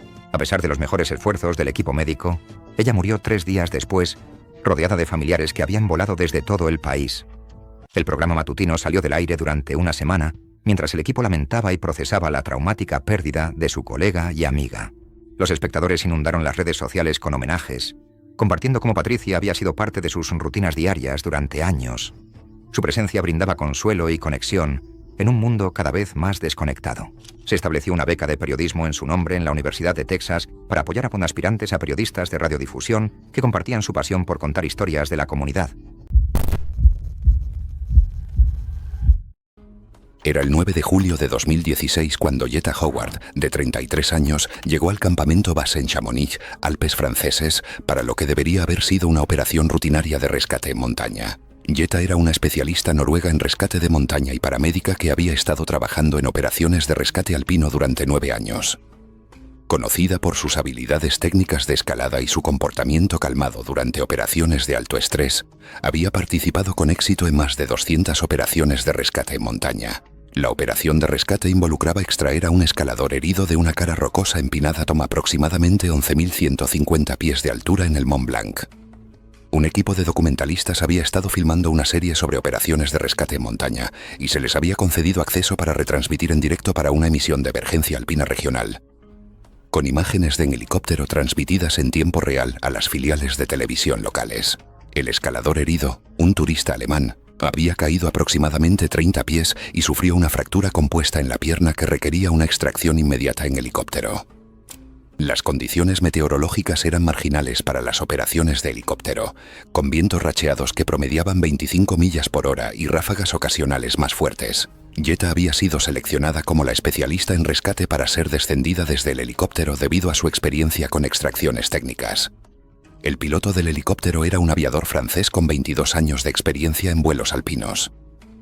El helicóptero partió con Jetta asegurada en un arnés de rescate conectado a un sistema de cabrestante de cable de acero de 100 pies. El helicóptero llegó a la posición del escalador herido y comenzó a flotar aproximadamente a 80 pies sobre la cara de la roca. Jetta fue descendida desde el helicóptero mientras llevaba equipo médico y una camilla de rescate. Ella llegó al escalador herido y comenzó a evaluar sus lesiones mientras se comunicaba con la tripulación del helicóptero por radio. Mientras Jetta aseguraba al escalador en la camilla de rescate, una ráfaga de viento repentina estimada en 40 millas por hora golpeó el helicóptero desde el oeste. El helicóptero fue empujado aproximadamente 50 pies hacia el este, causando que el cable se balanceara dramáticamente. Una segunda ráfaga más fuerte golpeó el helicóptero, provocando que descendiera aproximadamente 30 pies de repente. El descenso repentino creó holgura en el cable, que luego se tensó de nuevo, creando un movimiento violento de latigazo. Jetta perdió el equilibrio y soltó su agarre en la cara de la roca. El helicóptero fue golpeado por una tercera ráfaga, una corriente ascendente que levantó repentinamente la aeronave aproximadamente 40 pies. El rápido ascenso puso una tensión extrema en el sistema de cables, que estaba clasificado para 2.000 libras pero ahora estaba soportando una carga dinámica. El punto de sujeción del cable en el arnés de Jetta, un mosquetón que había estado en servicio durante 4 años, falló bajo la tensión. Los investigadores determinaron más tarde que el violento balanceo había cargado lateralmente la puerta, torciéndola fuera de mi alineación. La puerta del mosquetón se abrió bajo la carga y Jetta se separó del cable, comenzando una caída libre inmediata desde aproximadamente 95 pies sobre la cara de la roca. Su cuerpo cayó durante aproximadamente 2.1 segundos, girando hacia atrás mientras descendía. Golpeó una cara de roca inclinada a aproximadamente 52 millas por hora, impactando principalmente en su espalda y lado izquierdo. El impacto inicial fracturó su columna vertebral en las vértebras T7 y T8. Destrozó su omóplato izquierdo y rompió 4 costillas. Su cuerpo rebotó en la roca inclinada y continuó cayendo, dando vueltas en el aire por otros 40 pies antes de golpear una segunda cara de roca más vertical. El segundo impacto ocurrió de cabeza, aplastando su casco y fracturando su cráneo en múltiples lugares, con fragmentos de hueso incrustados en su tejido cerebral. Rebotó de nuevo y cayó otros 60 pies, su cuerpo ahora inerte, antes de golpear un saliente estrecho. El impacto final rompió ambas piernas, su pelvis y su brazo derecho.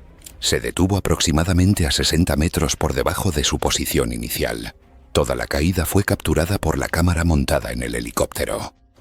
Y una transmisión de relevo desde el campamento base fijo. Las imágenes seguían transmitiéndose en vivo cuando ocurrió la caída, dando a los espectadores solo unos segundos del incidente antes de que la transmisión se cortara abruptamente desde la sala de control. El escalador herido presenció la caída directamente desde su posición en la camilla de rescate. Un segundo equipo de rescate llegó a la posición de Jetta, encontrándola inconsciente con un trauma masivo. Jetta Howard fue declarada muerta en el lugar debido a múltiples lesiones traumáticas incompatibles con la vida. La investigación reveló que la falla del mosquetón se debió a fatiga del metal por ciclos de carga repetidos, lo que llevó a nuevos protocolos de reemplazo de equipo. El escalador herido sobrevivió, pero requirió un extenso tratamiento psicológico.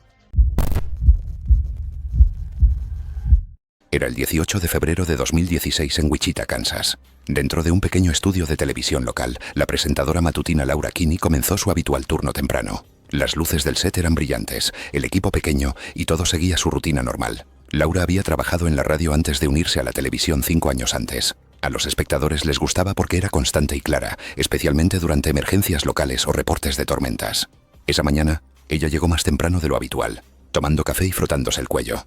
Mencionó que se sentía rígido, bromeando que debía haber dormido mal. Algunos compañeros de trabajo notaron que su voz sonaba un poco diferente, pero pensaron que solo estaba cansada. La transmisión comenzó a las 6 de la mañana en punto. Laura se sentó junto a su copresentador lista para el segmento del clima local. Todo parecía normal para los espectadores. El tono calmado, la charla ligera, el cambio entre gráficos. En la sala de control, los productores mantenían el teleprompter en marcha mientras el equipo de piso ajustaba los ángulos de las cámaras. Fue solo otro programa de un día de semana con segmentos sobre eventos comunitarios y temperaturas invernales suaves. A mitad de una oración, algo cambió. La mano izquierda de Laura se deslizó del escritorio, tirando las tarjetas de presentación al suelo. Por un momento, se quedó congelada, con los ojos aún abiertos pero desenfocados. Su sonrisa se desvaneció y su voz se cortó a media palabra. En pantalla parecía que ella se detuvo para escuchar a alguien en su auricular. Su compañero de noticias se volvió hacia ella, sin saber si era una pausa planificada o un error. Luego la cabeza de Laura se inclinó hacia un lado y ella se desplomó ligeramente hacia adelante en su silla. La sala de control reaccionó rápidamente.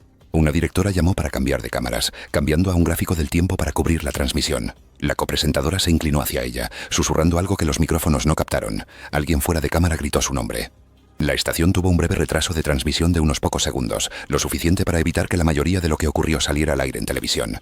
Pero la transmisión en vivo en el sitio web de la cadena no se cortó lo suficientemente rápido. Los espectadores en línea vieron unos 10 segundos de confusión. Laura colapsó, se deslizaron papeles, miembros del equipo aparecieron en cuadro antes de que la pantalla cambiara a una pausa comercial. Dentro del estudio, el personal del piso se apresuró hacia adelante. Un productor presionó el botón de silencio maestro cuando comenzó a reproducirse el bucle comercial. Cuando se cortaron las cámaras, el gerente de piso atenuó las luces para reducir el deslumbramiento mientras el equipo se reunía alrededor de su escritorio. Un miembro del personal movió su silla hacia atrás mientras otro llamaba para que se despejara el set. Nadie fuera del estudio sabía lo que estaba sucediendo aún. Los televidentes habituales simplemente asumieron que era un fallo técnico. En menos de una hora la programación del canal se quedó en silencio. La pantalla mostró un fondo azul sencillo con un aviso sobre problemas técnicos. Los usuarios de las redes sociales comenzaron a preguntar qué había pasado cuando la transmisión en vivo se congeló a la mitad del informe. Clips cortos del feed aparecieron brevemente en línea antes de ser eliminados por los moderadores. Quienes lo vieron describieron el momento como repentino y desconcertante, con solo el leve zumbido del ruido de fondo del estudio. Al mediodía se cancelaron todos los segmentos en vivo y se aconsejó al personal no comentar públicamente. Los espectadores que llamaron a la estación escucharon un mensaje grabado explicando que la transmisión matutina había sido interrumpida debido a una emergencia en el aire. Durante 2 días, la sala de redacción permaneció tranquila. La programación regular se reanudó el lunes siguiente con un presentador diferente en el escritorio y una breve nota agradeciendo a los espectadores por su comprensión. Las luces del estudio se encendieron, sonaron las señales musicales y el set lucía exactamente igual. Para el personal que había estado allí esa mañana, la sala se mantuvo inusualmente silenciosa el resto de la semana. Era el 8 de septiembre de 2015 cuando Mara Jennings, reportera de tráfico de 31 años, subió a lo que sería su último paseo en helicóptero. Con 8 años de experiencia en transmisión aérea, Mara se había convertido en la voz tranquila en la que los conductores de Los Ángeles confiaban durante sus batallas diarias con el tráfico. Conocida por su comportamiento imperturbable durante situaciones de tráfico caóticas, ella había ganado respeto en toda la industria por su profesionalismo y dedicación a mantener a los conductores seguros. Esa mañana de martes prometía ser particularmente desafiante para los notorios patrones de tráfico de Los Ángeles. Un proyecto de construcción en una de las principales rutas interestatales de la ciudad estaba causando retrasos sin precedentes, congestionando el tráfico por millas. Mara había solicitado específicamente el turno de la mañana temprano para proporcionar una cobertura completa de lo que los funcionarios de transporte estaban llamando el peor congestionamiento relacionado con la construcción en la historia de la ciudad. El helicóptero de noticias despegó de su helipuerto en el centro de la ciudad al amanecer sobre la extensa metrópoli. Mara se acomodó en su posición familiar. Auriculares ajustados y notas organizadas, lista para guiar a millones de viajeros urbanos un día más. Lo que no sabía era que su aeronave había estado experimentando problemas intermitentes de comunicación por radio durante 3 días, obligando a su piloto a confiar más en la navegación visual. Mientras el helicóptero ascendía a su altitud estándar de reporte de 1000 pies sobre el corredor de autopista congestionado, el control de tráfico aéreo notaba una mañana inusualmente ocupada en los cielos.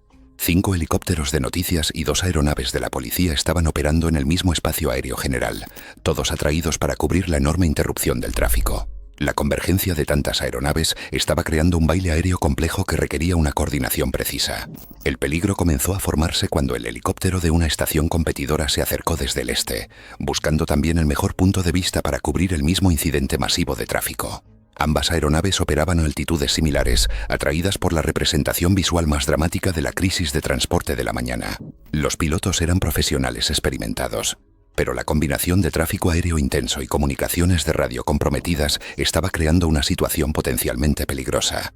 Mientras Mara continuaba su transmisión en vivo, describiendo rutas alternativas y tiempos de demora estimados, su piloto inició un giro para mantener una separación segura de la aeronave que se aproximaba.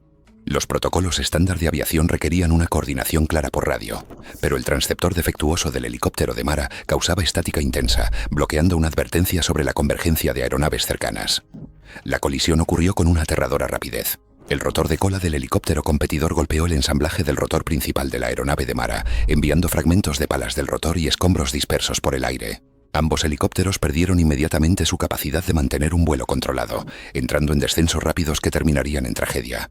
El helicóptero de Mara, habiendo perdido completamente su rotor principal, cayó aproximadamente 335 metros en segundos. La aeronave chocó contra la mediana de concreto de la autopista en alta velocidad, causando un colapso estructural inmediato que mató a ambos ocupantes al instante debido a un trauma masivo por impacto. El accidente resultó en un incendio de combustible inmediato que envolvió los restos de la aeronave. El mismo atasco de tráfico sobre el que Mara había estado informando se convirtió en el escenario de sus momentos finales, mientras los equipos de emergencia luchaban por llegar al lugar del accidente a través de la misma congestión que había dedicado su carrera a ayudar a otros a navegar.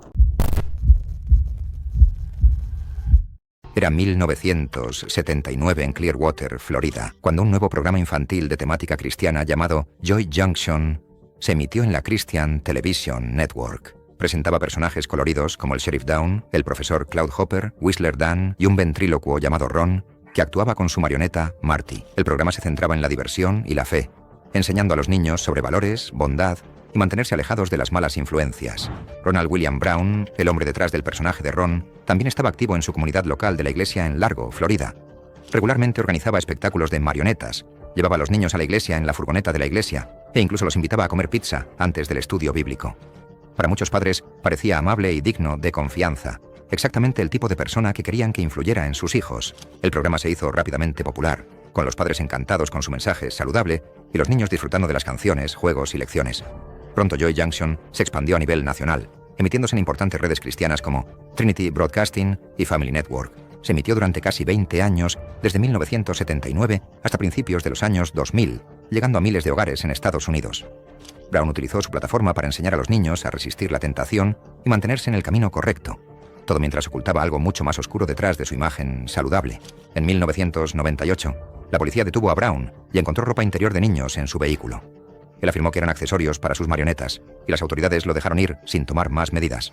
Pasaron años sin incidentes hasta 2012, cuando los investigadores que investigaban una red en línea involucrada en actividades perturbadoras se encontraron con un hombre de Kansas llamado Michael Arnett. Cuando registraron su computadora, encontraron imágenes altamente inapropiadas que involucraban a niños. Algunas posaban en escenarios montados, pero lo que realmente destacó fueron los registros de chat. Arnett había estado intercambiando mensajes con un hombre en Florida, y ese hombre era Ronald Brown. Los dos habían estado hablando durante meses en un foro oculto. Sus conversaciones iban más allá de la posesión de contenido inapropiado para incluir discusiones detalladas y gráficas que involucraban a niños. Brown mencionó a un niño que conocía personalmente de la iglesia, hablando de intenciones profundamente preocupantes y compartiendo diagramas y fotos que había tomado en secreto del niño. El 19 de julio de 2012, las autoridades allanaron la casa de Brown en Largo. Lo que encontraron fue profundamente alarmante.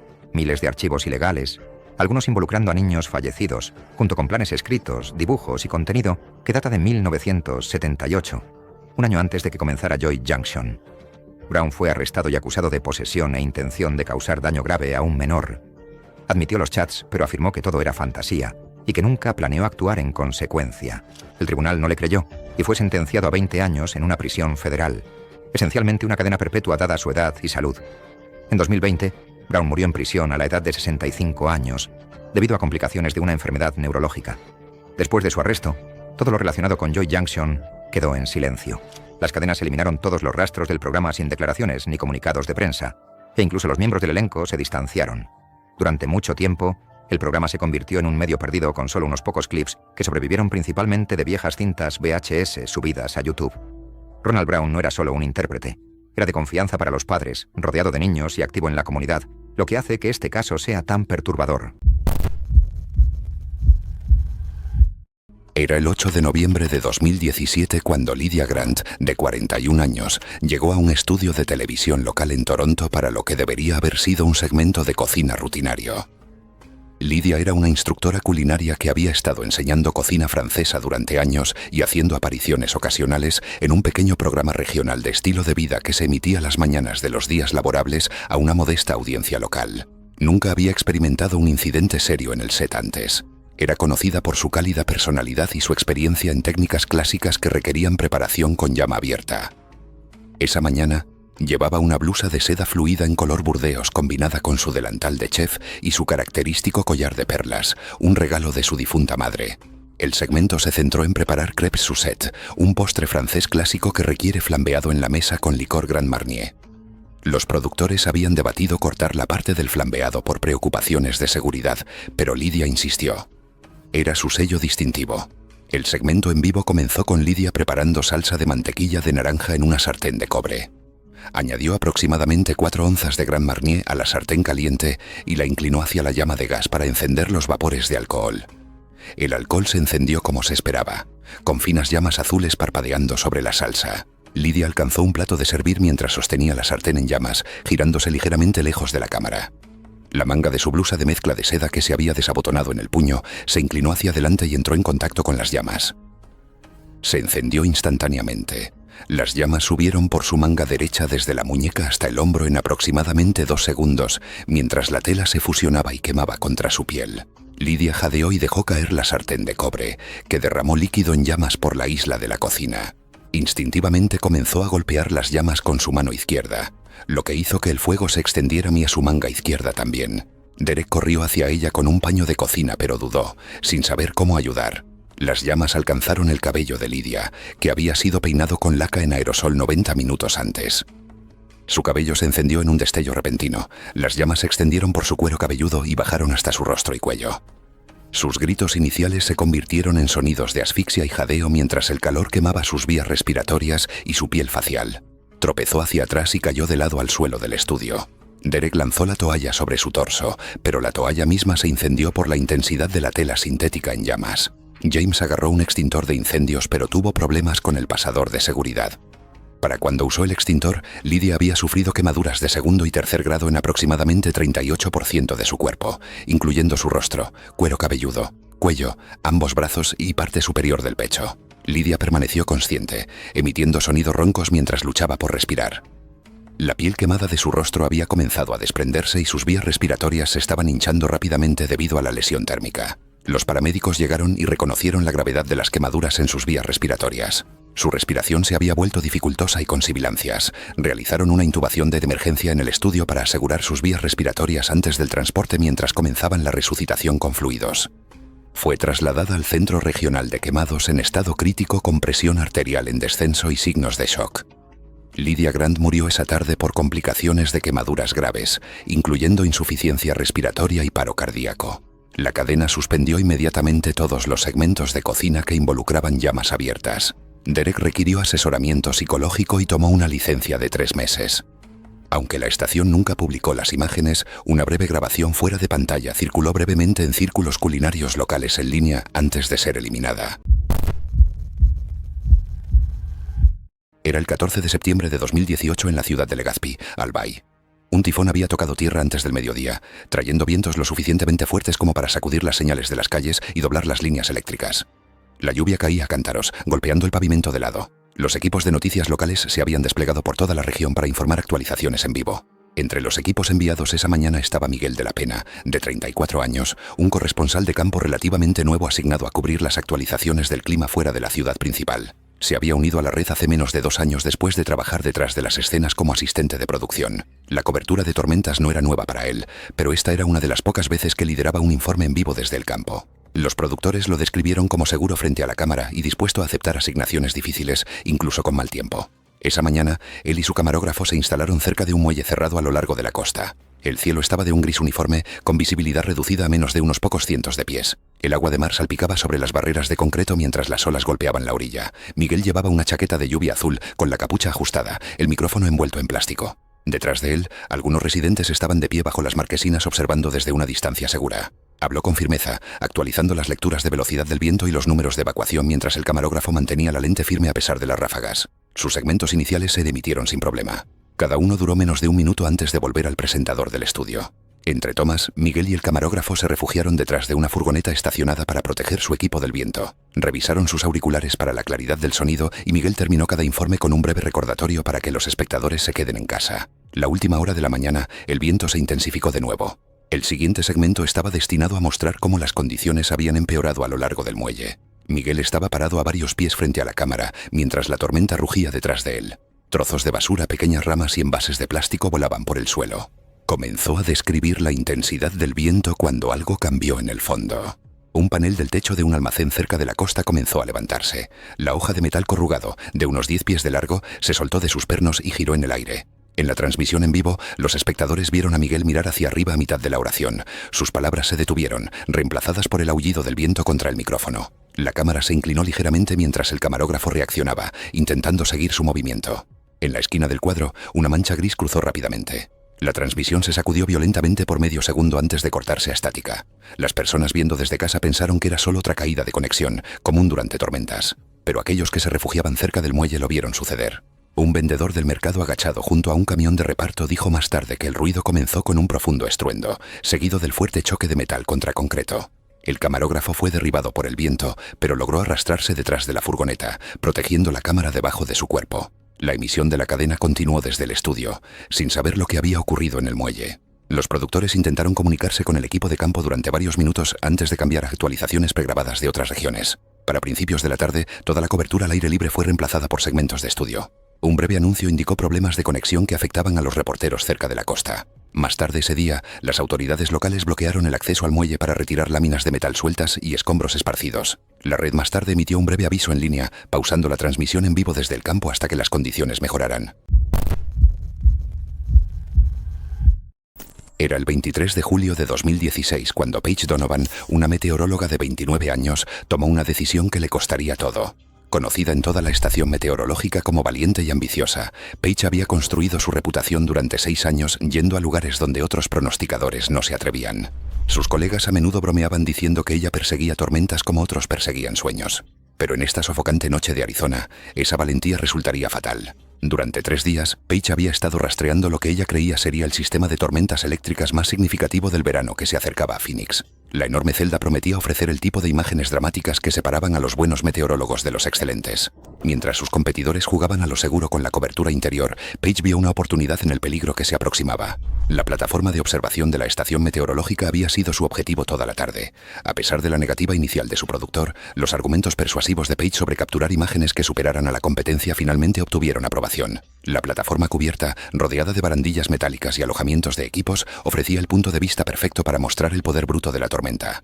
En el 10º piso de la torre de transmisión del centro, Paige tenía una vista despejada del horizonte de la ciudad y una posición peligrosamente expuesta una vez que la tormenta se acercara. Lo que nadie se dio cuenta fue que el sistema de puesta a tierra del edificio, instalado hace décadas, ya no cumplía con los estándares de seguridad modernos. Al acercarse la noche, Paige se posicionó en la cubierta con su camarógrafo. El sistema de tormentas, que inicialmente estaba a 8 millas de distancia, comenzó a moverse más rápido de lo que los modelos meteorológicos habían pronosticado. Los relámpagos parpadeaban en la distancia como las propias luces estroboscópicas de la naturaleza, cada destello acercando el peligro a la estación del centro. Entonces todo cambió en un instante. Un rayo alcanzó la antena del edificio con fuerza devastadora. El sistema de puesta en tierra inadecuado falló catastróficamente. En lugar de dirigir la electricidad de manera segura al suelo, la corriente encontró caminos alternativos a través de la infraestructura metálica que rodeaba la posición de Paige. Aunque el sistema de protección contra sobretensiones del edificio se había instalado años atrás, sus cables de toma de tierra corroídos no podían canalizar de manera segura la corriente residual del rayo, permitiendo que la electricidad formara arcos de manera impredecible a través de la estructura. La sobretensión eléctrica viajó a través de las barandillas metálicas y las carcasas del equipo, creando un campo eléctrico mortal en la plataforma de observación.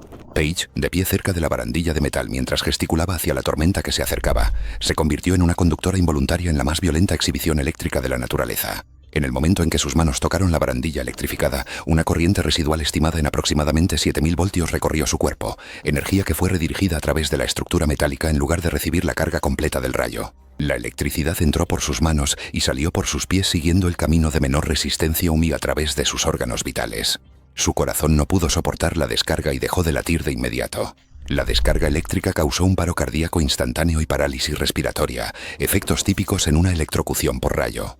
Page colapsó inconsciente en segundos, con graves quemaduras eléctricas marcando los puntos de entrada y salida por donde había pasado la corriente. La misma descarga eléctrica que la mató también dañó el equipo de cámaras, cortando la transmisión en vivo y dejando a los espectadores mirando pantallas estáticas. La descarga también sobrecargó los protectores de sobretensión del estudio, quemando los relés de transmisión que enlazaban la torre de transmisión con la señal del estudio. Los equipos de emergencia llegaron a la estación meteorológica en cuestión de minutos. Encontraron a Page en un paro cardíaco completo, con su cuerpo mostrando las señales reveladoras de trauma eléctrico. A pesar de la RCP inmediata y las medidas avanzadas de soporte vital, su corazón había sufrido un daño eléctrico irreversible. En el centro de trauma regional, los equipos médicos lucharon desesperadamente para reiniciar su corazón, pero la lesión eléctrica había sido demasiado severa. El mismo rayo que Page había pasado su carrera estudiando, finalmente le había arrebatado la vida debido a una trágica combinación de infraestructura envejecida y una fracción de segundo en el momento. Era el 23 de noviembre de 2017 cuando Phoebe Larson, de 29 años, llegó al área de preparación para el desfile anual de Acción de Gracias de Filadelfia. Phoebe trabajaba a tiempo completo como coordinadora de eventos, pero ofrecía su experiencia al comité del desfile cada año como un proyecto de pasión. Conocida por su entusiasmo contagioso y habilidades organizativas, había participado en el desfile durante 6 años consecutivos y había sido ascendida a encargada principal de uno de los globos de personajes más grandes del desfile.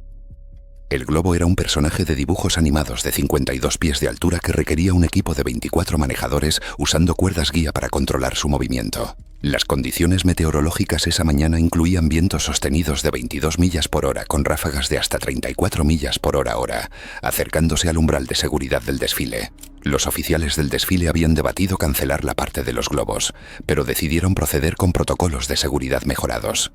Phoebe había asistido a una reunión de seguridad temprano en la mañana donde se instruyó a los manejadores a soltar las cuerdas inmediatamente si las condiciones del viento se volvían peligrosas. Su posición era como líder en la cuerda guía delantera izquierda, responsable de coordinar los movimientos del equipo. Sus padres, que visitaban desde Minnesota, estaban viendo desde las gradas aproximadamente a 1 milla en la ruta del desfile. A medida que el equipo del globo de Phoebe se acercaba a la intersección de Market Street y la calle 16, la velocidad del viento aumentó repentinamente. El globo, que había estado flotando a una altitud estable de 15 pies, de repente se elevó a casi 30 pies cuando una ráfaga atrapó su amplia superficie. Phoebe inmediatamente se comunicó por radio con el control del desfile para informar sobre las condiciones peligrosas. Una segunda ráfaga más fuerte, estimada en 43 millas por hora, golpeó el globo desde el oeste, causando que se inclinara dramáticamente hacia el este y se elevara otros 20 pies. La fuerza repentina hacia arriba levantó a 3 manejadores en el lado este completamente del suelo. Phoebe gritó a su equipo que se mantuvieran firmes mientras el globo seguía subiendo. El globo alcanzó aproximadamente 65 pies de altitud y las cuerdas guía estaban a máxima tensión. La cuerda delantera izquierda que Phoebe estaba sujetando se rompió repentinamente en un punto de conexión cerca del globo. La cuerda cortada, aún bajo extrema tensión, retrocedió violentamente hacia abajo y hacia atrás, el extremo deshilachado viajando a aproximadamente 70 millas por hora. La cuerda golpeó a Phoebe en la cara y el cuello. El impacto le fracturó la mandíbula, le rompió el pómulo izquierdo y le aplastó la laringe. Fue lanzada hacia atrás aproximadamente 6 pies por la fuerza del impacto, cayendo de espaldas en la ruta del desfile de asfalto, golpeando su cabeza contra el suelo. El impacto con el suelo causó una fractura de la base del cráneo y pérdida inmediata de la conciencia. La sangre comenzó a fluir de su nariz, boca y oído izquierdo. signos clásicos de un trauma craneal severo, mientras su cuerpo mostraba una postura rígida con los brazos y las piernas extendidos. Los oficiales del desfile detuvieron inmediatamente la procesión y el personal médico de emergencia se apresuró a llegar a la ubicación de Phoebe. Fue encontrada inconsciente con respiración irregular y pulso débil.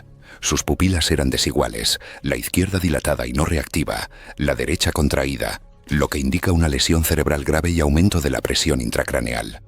Los paramédicos establecieron una vía aérea y comenzaron la ventilación mientras se preparaban para el transporte inmediato al centro de traumatología más cercano.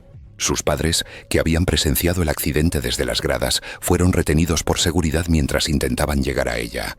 Phoebe fue trasladada al centro de traumatología, donde las exploraciones de emergencia revelaron una hemorragia intracraneal masiva mera hinchazón cerebral severa. Phoebe Larson fue declarada muerta esa tarde después de que las pruebas neurológicas confirmaran la cesación completa de la actividad cerebral. El desfile fue cancelado de inmediato, y todas las secciones de globos de futuros desfiles fueron suspendidas. La investigación reveló que la cuerda había estado en servicio durante 7 años, 2 años más allá de su programa de reemplazo recomendado. Sus padres presentaron una demanda por muerte injusta contra los organizadores del desfile. El incidente llevó a varias ciudades a revisar sus pautas de seguridad para globos de desfile, actualizando los límites de viento y los programas de reemplazo de equipos. Era el 3 de octubre de 2015, en Manchester, Inglaterra. Un evento benéfico local reunió a pequeños artistas, cantantes e ilusionistas para una grabación de fin de semana dentro de un estudio modesto. Uno de los actos programados para esa tarde era Ryan Mallory, de 29 años, un mago callejero que había comenzado a aparecer en programas regionales menores. Era conocido por pequeñas demostraciones de escape en ferias y reuniones públicas. El segmento que planeaba filmar se llamaba Escape del Tanque, un acto cronometrado bajo el agua destinado a cerrar la segunda mitad del espectáculo. El tanque estaba en el centro del escenario, hecho de paneles de acrílico transparente y medía alrededor de 6 pies de altura. Soportes de metal lo mantenían en su lugar bajo brillantes luces de estudio. El plan era simple. Ryan sería esposado, sumergido y luego escaparía en 60 segundos mientras la audiencia del estudio observaba el cronómetro en un reloj digital. Aunque el programa se promocionó como un especial en vivo, la mayoría de las actuaciones fueron grabadas previamente más temprano ese día y editadas para transiciones más suaves. Por seguridad, los ensayos habían utilizado cerraduras de entrenamiento ligeras y una cadena de liberación rápida. Antes de comenzar la filmación, un miembro del equipo cuestionó si las esposas más pesadas de acero inoxidable eran necesarias, pero se decidió usarlas para lograr un impacto visual. Los miembros del equipo recordaron más tarde que Ryan parecía concentrado pero inquieto, caminando cerca del tanque mientras el presentador daba su introducción. El equipo de producción llenó el tanque usando una manguera lateral, verificando que el agua llegara justo debajo del borde superior.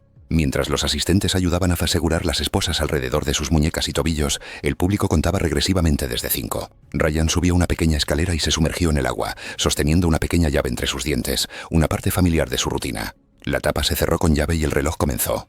Al principio todo parecía normal. La multitud podía ver sus brazos moviéndose bajo la superficie, los grilletes brillando bajo las luces. Giró, moviendo sus hombros como lo había hecho en actuaciones pasadas.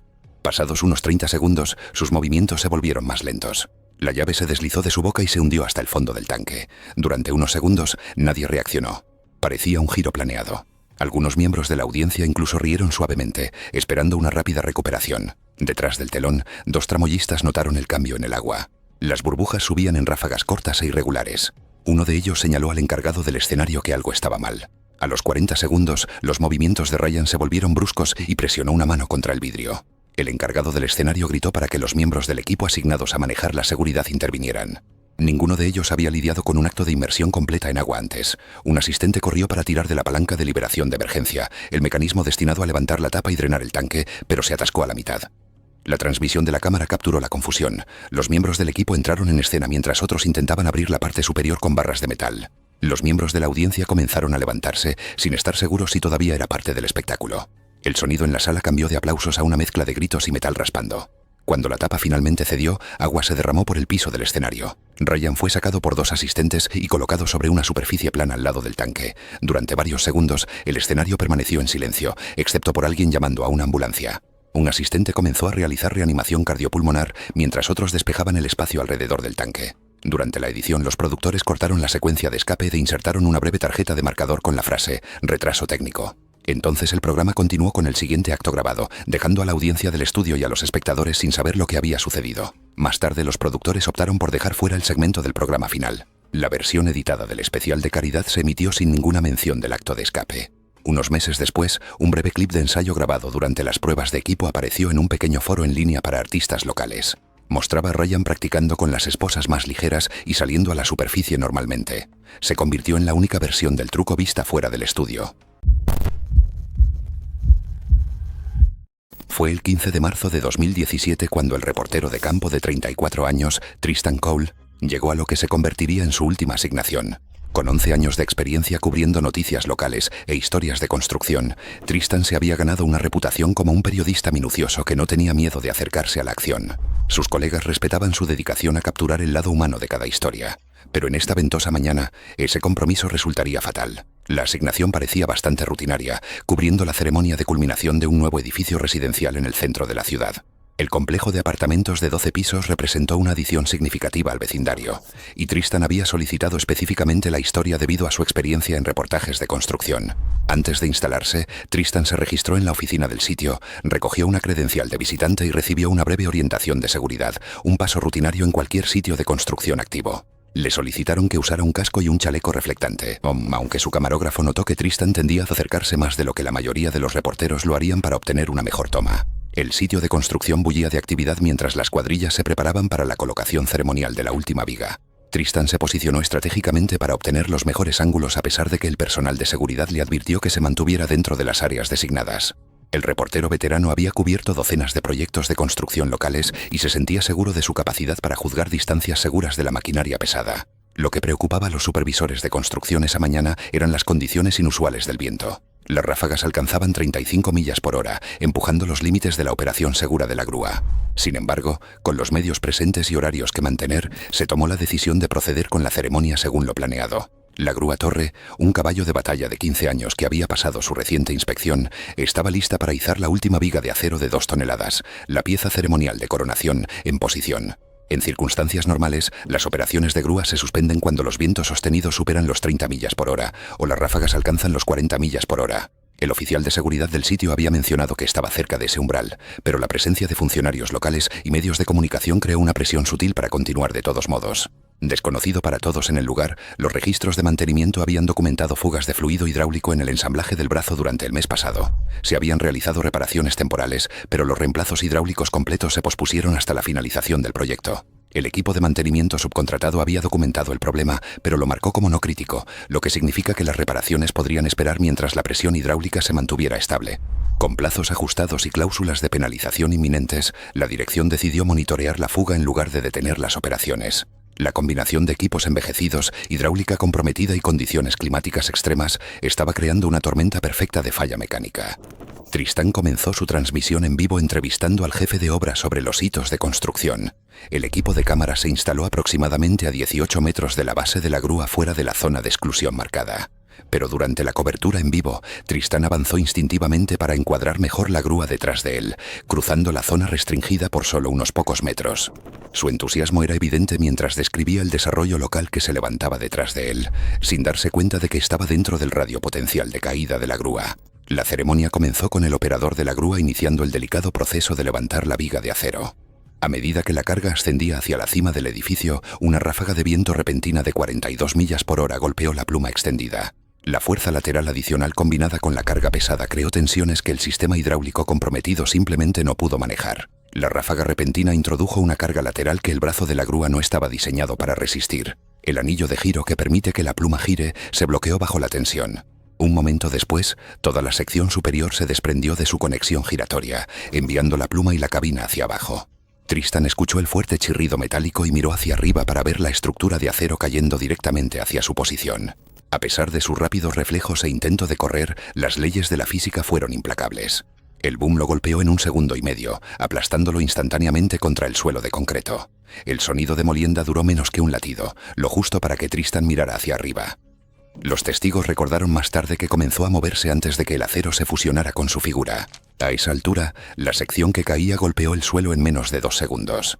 El impacto fue tan severo que la muerte fue instantánea.